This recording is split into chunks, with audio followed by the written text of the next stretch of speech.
Entonces, en la Patagonia es claro que lo que hay que hacer es enclavar las industrias y atraer de allí al poblamiento. Atraer ahí la concentración que se encuentra en los conurbanos de Buenos Aires, en los conurbanos de Rosario, en los conurbanos de Córdoba, en los conurbanos de Tucumán, aquellos argentinos que se encuentran en hacinamiento total y viviendo al salto de un bizcocho, o desocupado, o con un plan social, o con un trabajo en negro que les pagan centavos, y atraer a la familia argentina a radicarse en los paisajes más hermosos del mundo, a hacer patria y a tener un salario en blanco, con un convenio colectivo, sindicalizado y con la estabilidad que ello conlleva. Eso es un plan que además tiene que impulsar la natalidad. ¿Por qué? Porque a la mujer argentina que tenga más de 4 hijos, nosotros le bonificamos la compra de la tierra. El peronismo es un proceso de capitalización. Tal cual. ¿Qué hace el peronismo? El peronismo hace partícipe al trabajador, al pueblo, de la propiedad. Nosotros defendemos la propiedad privada, sí, pero además vamos hacia la difusión de esa propiedad. No es que decimos, defendemos la propiedad privada tal cual está ahora y nada más. Y el que tiene, tiene, y el que no tiene. Sino que nosotros impulsamos la difusión de la propiedad. Queremos hacer a los argentinos propietarios, a todos los argentinos propietarios. ¿Cómo se hacen propietarios? A través de una política de gobierno que desde el Estado impulse la capitalización y a través del salario, que tiene que tener un componente de participación en el capital. Un ahorro para adquirir tierra y construir la vivienda, pero además crear un accionariado obrero nacional, un fondo de capitalización obrera donde las empresas por rama de actividad emiten un tipo de acción preferencial, no de riesgo, sino un tipo de acción preferencial que no se puede transar en el mercado de valores, no se puede vender, solamente se le liquida al trabajador cuando se jubila, al final de su vida, pero que eso que hace, que el trabajador tiene acciones dentro de la rama de actividad y esas acciones lo hacen partícipe de la propiedad dentro de la actividad. Y además de hacerlo partícipe, tiene dividendos. Quiere decir que la remuneración del obrero está constituida por el salario, pero además empieza a tener una remuneración que suma al salario, suma los dividendos. Lo hacen partícipe. Entonces la empresa gana, él gana. Pero no porque el patrón le da una dádiva, sino porque se hace verdaderamente partícipe de las ganancias de la empresa a través de un mecanismo que es la participación accionaria de un capital, de un accionariado obrero argentino. Esto es lo que hay que hacer económicamente en el país. Este es nuestro plan económico. Hay algunos que dicen, no tienen, dicen, los muchachos de ayer, ¿ves?, del modelo argentino, no tienen plan económico. Una consulta. Vaya si no es un plan económico crear un fondo de capitalización obrero nacional, ¿no? No sé qué sería el plan económico. A ver quién se baja más los pantalones frente al Fondo Monetario. Deben estar hablando de eso. En ese sentido... A mí me llama la atención... Sí. No, a mí me llama la atención que muchos de esos discursos que agarran y te dicen, qué bárbaro Estados Unidos, mirá la historia de Estados Unidos, qué fantástico Estados Unidos, lo que no ven es todos los procesos que hicieron los Estados Unidos para hacer lo que es. Y cuando vos lo querés hacer, te dicen, no, eso no, en Argentina no, porque, viste, te van a agarrar, te van a sacar. Pero si lo hicieron los norteamericanos, no, pero los argentinos no lo podemos hacer.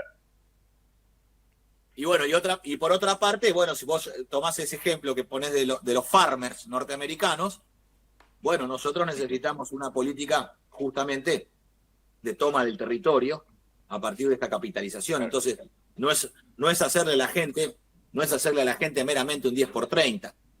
Bueno, un 10 por 30 lo puede tener una familia que trabaja en la industria, en alguna ciudad, no menos de 10 por 30, ese tiene que ser el límite inferior. Ahora, de ahí para arriba, porque nosotros, a medida que nos alejamos de las grandes urbes, tienen que ser 2 hectáreas, 5 hectáreas, 10 hectáreas, porque además hay que volver a la transformación de la tierra y además a la producción de alimentos saludables. Entonces, esta idea de la supermercadización de la sociedad es una idea de dominio extranjero, no tiene nada que ver con nosotros. ¿Desde cuándo se concibe de que las cosas se van a comprar al supermercado? Entonces, claro, de esa manera los chicos creen que los huevos nacen de cajas de cartón, que las gallinas salen de bolsas de plástico, que las vacas son hamburguesas con cuero y que, bueno, esto es una aberración absoluta de la conciencia del hombre sobre la propia naturaleza. Y alienar al hombre de la naturaleza es esclavizarlo. Porque al no tener el hombre conciencia de la naturaleza, el hombre se ve regido por lo que dictaminan los poderes, y en este caso que es la industria de alimentos procesados y la industria farmacológica, que es la misma. Te enferman con la comida y te dicen que te van a curar con las pastillas. Entonces, los chicos, esto lo digo, muchachos, yo sé que esto es un programa de pensamiento nacional, que ustedes están muy preparados, pero nosotros alentamos a que los chicos aprendan a prender el fuego. Mi nieto Mateo tiene 3 años y prende el fuego conmigo. No es que le damos una botella de alcohol y un encendedor al pibe. No, le hacemos una antorcha de papel y le enseñamos con prudencia cómo prender el fuego, pero que sienta el calor y que vea que salen chispas y que hay que tener cuidado. Y que si él ve que salen muchas chispas o algo, tiene que avisar al abuelo o a la madre, le tiene que decir que hay peligro. Pero tiene que lograr aprender esta distancia entre el peligro y el hacer, cómo el hombre supera el peligro. Lo mismo que yo lo siento en el auto, le doy una vueltita cada vez que llego y ya está aprendiendo a manejar a los 3 años. Monta a caballo conmigo, ya es jinete. Ya lo llevé a conocer el mar. Entonces, esto mismo que vive mi nieto, yo quisiera que todos los argentinos pudieran darle a sus nietos y a sus hijos lo mismo. Porque yo sé lo que esto vale. Y nosotros somos gente que vive muy humildemente, no nos sobra nada.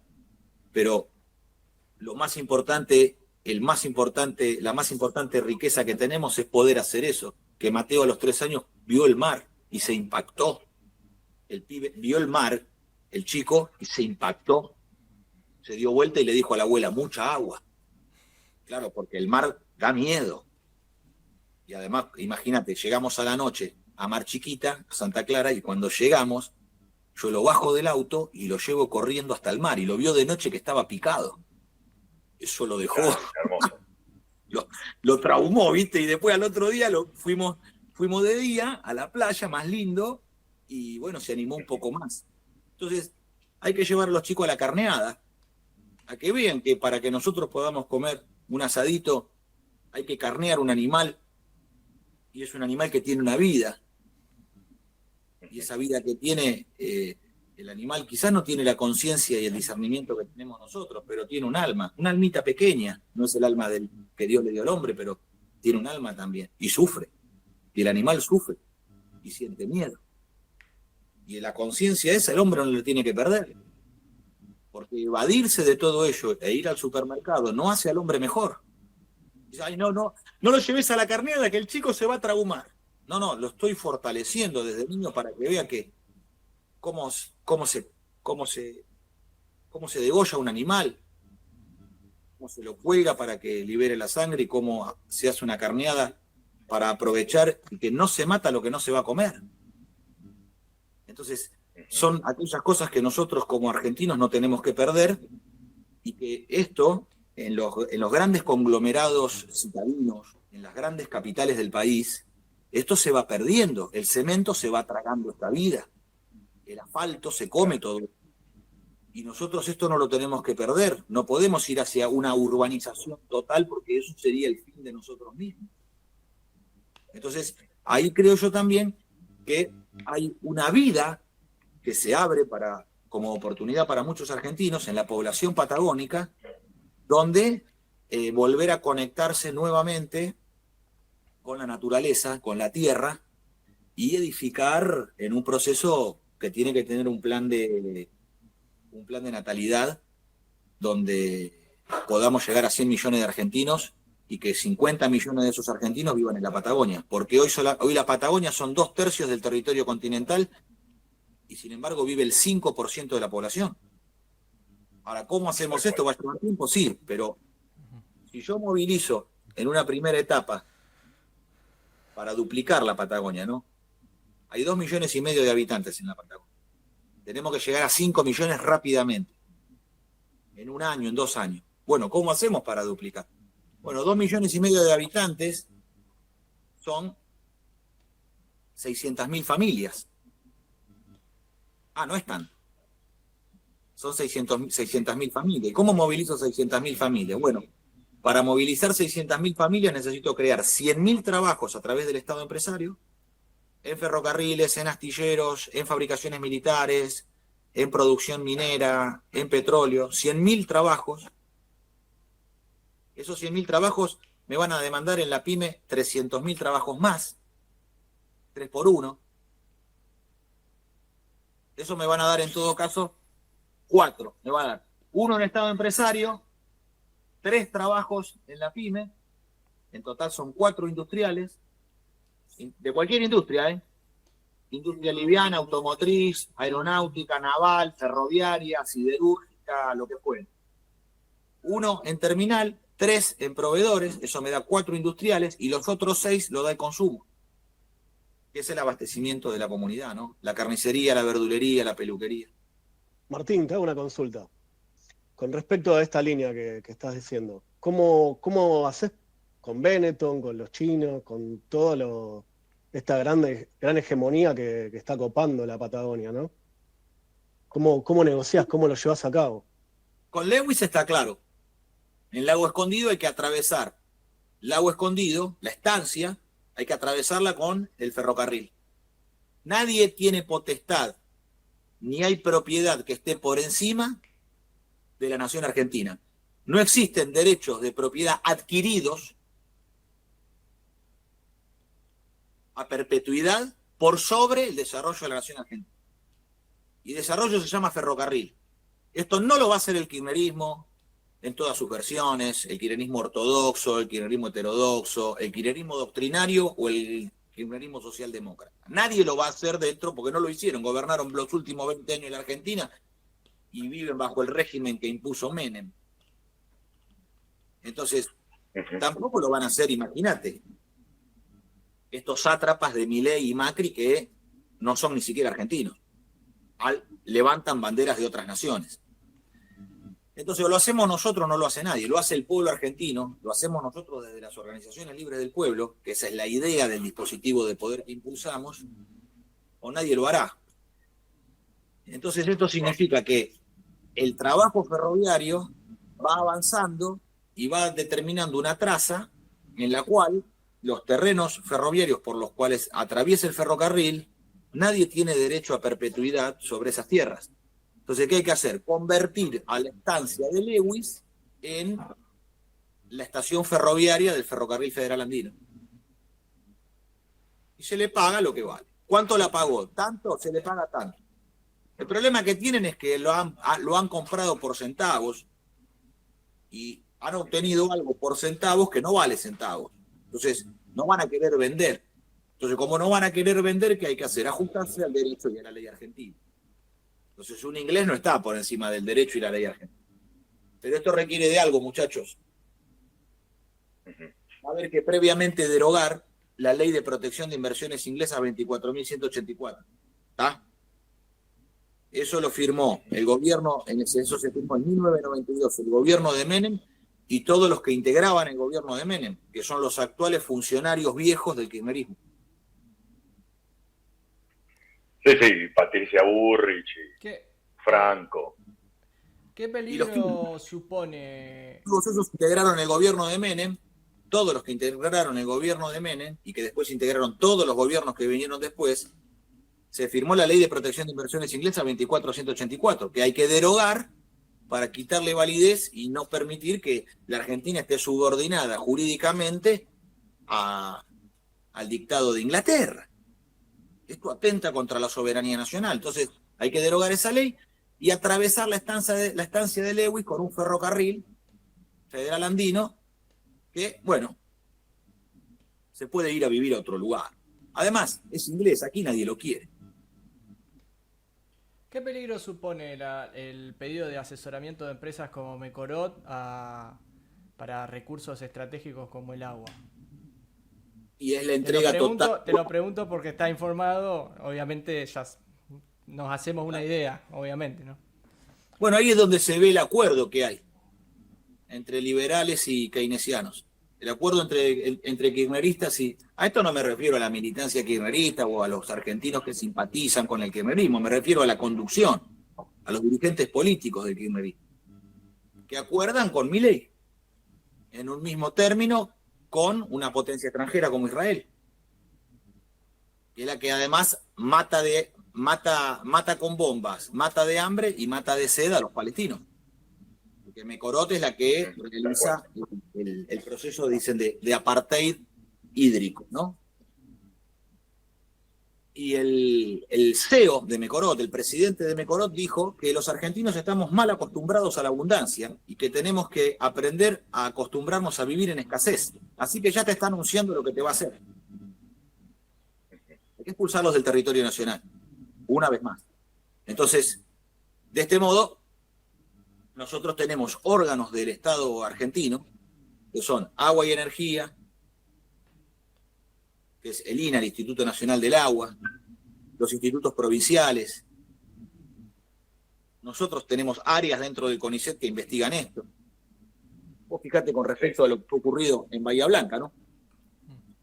Hay una investigadora, la doctora, es una geógrafa, la doctora Paula Saperi, del CONICET, que estableció que había que aumentar la capacidad de transporte del canal Maldonado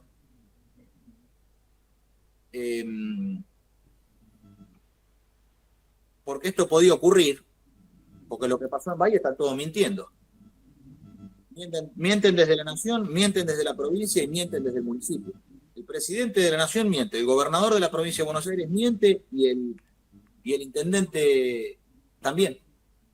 Están diciendo que cayeron 400 milímetros y eso no es así, cayeron 200 milímetros en Bahía, pero habían caído 200 milímetros en Coronel Suárez, en Sierra de la Ventana, cerca de las Encadenadas.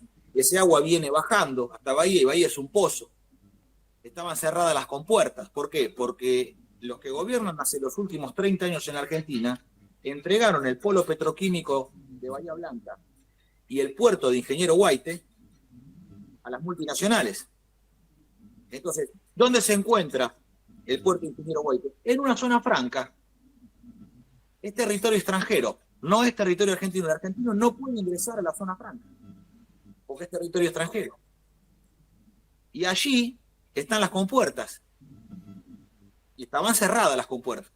Una estaba bloqueada por un encofrado de cemento y la otra estaba bloqueada por un árbol. Entonces, ¿qué permitió? No permitía que el agua escurriera. Y sin embargo, hay desde hace tiempo, porque esto lo escribió hace más de 10 años la doctora Paula Saperi, de investigación en el CONICET, que esto lo reivindica Pablo Dávoli, un cuadro del pensamiento nacional de Rosario, que es un hombre que está atento al trabajo intelectual de los argentinos. Y gracias a que Pablo está atento al trabajo intelectual de otros argentinos, vos te enterás de que hay un informe, una investigación, un trabajo realizado y que nadie le presta atención, que no le dan bola, que el CONICET está al pedo, que los que trabajan ahí, por más que hagan las cosas bien, la conducción de todo eso, que es flaxo, la burocracia que ocupa secretarías de Estado, direcciones, ¿no? Es la burocracia que conduce la Argentina y que nadie la elige, porque nadie la elige, la pone el Banco Mundial. A todos estos trabajos los meten adentro de un cajón y no le dan bola. Tienen a la gente trabajando en el CONICET para nada, porque tienen que contener de alguna manera el trabajo de los profesionales que están allí contratados. Pero nadie hace nada con eso. Entonces, acá hay un verdadero problema de conducción. El presidente de la Nación dijo que esto era una tragedia. Patricia Burri, la ministra de Seguridad, dijo una tragedia, que nunca habían llovido 400 milímetros. Es falso. El gobernador Kicillof también dice lo mismo y también es falso. Y el intendente es un mentiroso, Susbieles, que es de la Cámpora. El intendente Susbieles es de la Cámpora. Es un lilito de la Cámpora. Es un radical de la Cámpora. Que dijo que lo que estaban haciendo los bomberos, destrabando las compuertas, eso era mentira. A tal punto que vos cuando ves en la conferencia de prensa, ves al intendente mintiendo, él dice es mentira, dice que es mentira, la verdad. Son gente que se ha formado con Darío Steinreicher, formado filosóficamente por Darío Stanray. Entonces ellos dicen, mentira la verdad. Y así hacen política. Y hacen filosofía a martillazos. Claro, vos fíjate, Alberto Abuela lo tenemos que divulgar nosotros, pero estos tipos le pagaron, desde usaron al Estado, la gente de Máximo Kirchner, usa el Estado, la Cámpora usa el Estado para pagarle, para pagar la divulgación y propagación del nihilismo. Porque lo hacen en un canal del Estado que es el canal Encuentro. Bueno, amigos, si no estás de acuerdo con el Estado y lo querés moler a martillazo, hacerlo por las tuyas. ¿Cómo puede ser que le paguen desde los organismos del Estado a este tipo para que propague ideas de disolución nacional? Entonces, estos están formados por Darío Stanraicher y creen que es así, que es mentira la verdad. Entonces no hay verdad, no hay mentira, no hay nada. No hay bien, no hay mal. Viva la joda. Y viven en eso. Bueno, es un poco bastante el pensamiento contemporáneo, digamos, tan individualista. Digamos, la filosofía francesa de Derrida, digamos, no estamos hablando de otro tipo de filosofía francesa que por ahí está más cerca del socialismo o el comunismo, que tiene unas ideas mucho más de comunidad. No te diría de pueblo, pero sí de comunidad. Ahora, digamos, la filosofía que lleva Stanriver, digamos, como es más derridiana, digamos, tiende a tener esa visión muy individualista del hombre. Son degenerados y reventados. Se nota mucho eso. Se nota la degeneración y el reviente. Las cosas son tal cual son, querido. Porque si no, nosotros vivimos en unos buenos modales en los cuales ellos se cagan. Nosotros podemos mantener los modales para conservar cierta elegancia criolla. Pero en algún momento rajar una puteada no está mal. Pegar el grito no está mal. Entonces, en este sentido... No, para nada. De hecho, si no utilizamos la puteada en el sentido de la puteada, no tiene sentido. Si vamos a empezar a usar las malas palabras para saludarnos, perdió el sentido la puteada. Ahí está, tiene que ser en el momento donde eso corresponde ser dicho, ¿no? Entonces, las palabras tienen un momento y un lugar donde ser dichas. Entonces, en esto vos fíjate que cuando el intendente Susbieles de la Cámpora dice, es mentira lo que dicen los bomberos, el militar que está a su lado, está parado con los brazos hacia adelante, como se paran los militares con los brazos arriba de la mesa, el militar que está parado a su lado, lo mira en un golpe, porque lo ve que está mintiendo, y se toma un vaso de agua. Porque claro, los militares... Para no hablar. No, es que los militares no pueden hacer política, entonces es un hombre de soldado, es un hombre que está dentro del comando, no puede hacer lo que él quiere, está bajo una estructura de mando y comando. Así que bueno, vos fíjate que en esto, incluso habiendo argentinos que trabajan, que se esmeran, que producen conocimiento, que advierten que esto puede llegar a pasar y demás, son totalmente ignorados. Porque la partidocracia y sus roscas se ha dedicado a matar además el interés de la participación política. Por eso nosotros tenemos que lograr rearmar el movimiento nacional, de orden del dispositivo de poder que es el peronismo, que es el comunitarismo, para que las organizaciones libres como factores concurrentes al Estado constituyan conducción de gobierno. Pero esto no se hace cuando uno alcanza la presidencia de la nación y llama por teléfono a que todos vengan a una reunión. Esto hay que hacerlo desde ahora. Hay que reunir todo lo que sean organizaciones libres, donde están verdaderamente los legítimos representantes. ¿De dónde sale? Hablamos del sur, quedaría hablar del norte.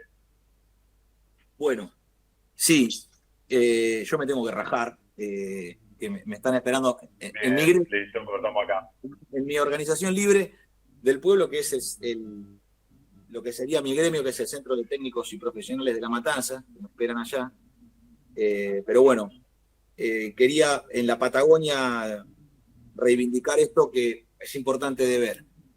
La toma del territorio por parte de Inglaterra, Estados Unidos e Israel está pensada en una zona con una zona de amortiguación que va desde Bahía Blanca hasta el paralelo 40, Viedma, que es el sur de Río Negro.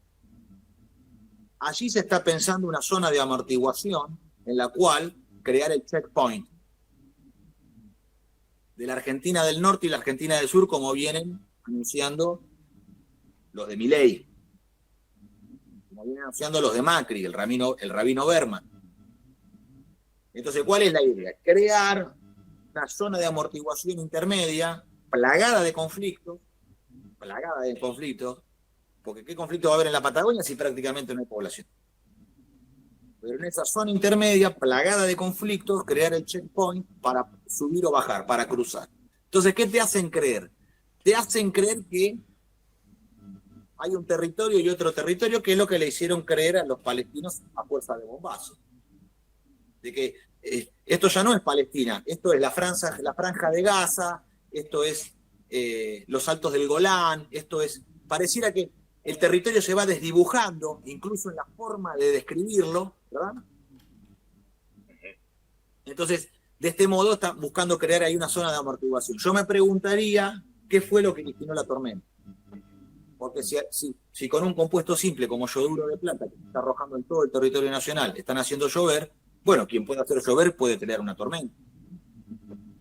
Quien puede dispersar en el aire partículas que son fáciles de excitar electromagnéticamente, puede crear un fenómeno de ionización atmosférica. ¿Verdad? Estas son armas que se utilizan desde la Segunda Guerra Mundial. Esto es armamento climatológico que se utiliza desde la Segunda Guerra Mundial. Algunos lo han estudiado, otros no. Bueno, se puede ver lo que son los sistemas HAARP, lo cual, al liberar sustancias pulverizadas, se mantienen en suspensión en el aire y que permiten ionización, que son moléculas o átomos fácilmente ionizables, como ocurre con el átomo de litio. El átomo de litio es un átomo que tiene un solo electrón en su única órbita. Y ese electrón lo cede fácilmente. Ese es el principio de las baterías de litio, que es un elemento de la naturaleza que cede muy fácilmente su electrón. También es fácil que lo vuelva a recuperar cuando en el circuito se lo alimenta con energía, se lo excita con un conductor con energía eléctrica entre un ánodo y un cátodo. Entonces, entre el ánodo y el cátodo se establece un circuito con una diferencia de potencial. El litio se ha encontrado que es, por el momento, el mejor elemento para los electrones, que son los que permiten la acumulación de energía y la pronta liberación para dar disponibilidad por su condición de ser un elemento, su electrón es inestable. Entonces, esto en la atmósfera, bueno, puede producirse fenómenos de ionización atmosférica, con lo cual pervertir la atmósfera, el clima, para someter a los hombres. Entonces, provocar sequías para que la gente venda la tierra barata, o provocar inundaciones para desplazar a la gente de esa tierra. Entonces, necesitamos que el Servicio Meteorológico Nacional, junto con el arma de comunicaciones de las Fuerzas Armadas tienen, el Ejército tiene caballería blindada, como tiene el arma de ingenieros, como también tiene el arma de comunicaciones. Necesitamos que el arma de comunicaciones, junto con el Servicio Meteorológico Nacional, y en esto el rol de la Fuerza Aérea es clave. La Fuerza Aérea es clave porque necesitamos poder ver qué está pasando en el mar. ¿Quiénes están? No sabemos quiénes están operando. Entonces, de esta manera, dar protección a fenómenos que ya, bueno, son bastante sospechosos. Y bueno, para lograr también un paso en la próxima conversación que tengamos, ¿no? De la Patagonia hacia el norte. Todo esto que nosotros vemos en la Patagonia, han quemado el monte de Córdoba el año pasado, están quemando en la provincia de Corrientes, 10% del territorio. Han quemado Entre Ríos hasta la altura de Concordia. Bueno, estamos en guerra, el argentino está ocupado, por militares ingleses en los campamentos mineros. Hay militares norteamericanos, Marines y Navy SEALs en campamentos petroleros, en campamentos como son rednecks, son soldados norteamericanos, son militares norteamericanos, custodiando los campamentos norteamericanos de petróleo. Entonces, esto se está convirtiendo en un régimen en Bagdad, que sería el conurbano, nosotros vivimos en el este. Ahora, en Basora, al sur, donde se bombea el petróleo, la paz de los ejércitos. Porque ahí está el ejército norteamericano, no permitiendo que nadie altere el orden de extracción de crudo de Venezuela. Y acá está ocurriendo lo mismo. Y, como todos han visto, soldados israelíes están con equipos de relevamiento topográfico e hidrológico, todo el territorio, la electrónica muy moderna, los hemos visto. Esto. Sí, sí. Martín, te quiero, no sé, dijiste que ya te rajabas, pero me parece importante esto. Empezamos hablando del movimiento nacional. Lo que, bueno, me gustaría volver a esa parte. Justamente estás haciendo un diagnóstico sobre la ocupación territorial. ¿Qué espacios o sectores vos sentís que son homólogos de este movimiento nacional que nosotros tenemos en Iberoamérica? ¿Con qué sectores hay diálogo? Bueno, yo estuve recientemente hablando con el doctor Gustavo Salles. Hay un movimiento nacionalista araucano, movimiento nacionalista arauco, que ha tomado contacto con nosotros. Hay sectores en Venezuela nacionalistas que están observando esto, que tienen esta conciencia. En Colombia está más trabada. No conozco tanto un poco como para poder dar una opinión. Pero bueno, yo creo que la iniciativa de los argentinos de una ley militar, una reserva de cargas continentales donde todas las y el cabotaje lo realicemos por un mercado reservado de fletes, esto nos daría a nosotros una marina mercante y una marina de guerra en el territorio, unificando tecnologías a partir del Ministerio Común de Defensa. Un concepto de Antártida Iberoamericana, donde compartir los 30 institutos de cada nación en la ocupación de bases permanentes en el frente al vencimiento del Tratado Antártico en 2041, pero con una cara que ya se la amenaza. Así que ya me está mirando mi mujer con la mirada de la muerte. La estamos escuchando. Perdón. Está bien. No importante. No, por favor. No digo que esto no sea Por importante. favor, pero no, nada que perdonar. si no es una Nada foto- que perdonar, es un abuso que hacemos con Martín. Te pedimos 1000 disculpas y Martín, quedamos para la próxima. Quédate recontra re tranquilo. Esto lo editamos y te vamos a avisar cuando empiece a salir al aire. Dale, y la semana que viene, cuando quieran, hacemos otra y hablamos un poco cerramos un poquito el tema de la Patagonia, estas iniciativas que son continentalistas, de unidad continental, y bueno, y vamos al norte del país que también hay cosas muy importantes para realizar. Muy bien. Abrazo Dale, grande. que hacemos eso. Dale, mi hermano, muchísimas Muchas gracias. gracias, Martín.